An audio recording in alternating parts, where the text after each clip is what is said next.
So folks, we've got Alvin here with this beautiful airbag 57 Chevy. Why don't you tell us a little bit about your car, Alvin? I got this about 6 years ago.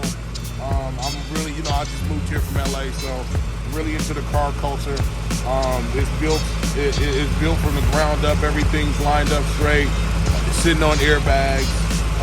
Restored it to its original form.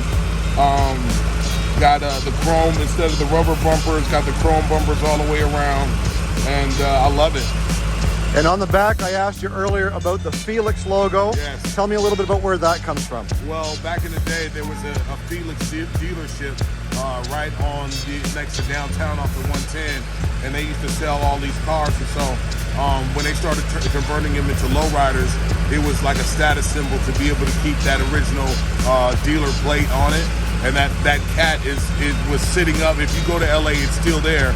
There's a big Felix the Cat sitting on this Chevrolet sign down next to downtown. So it's just nostalgia.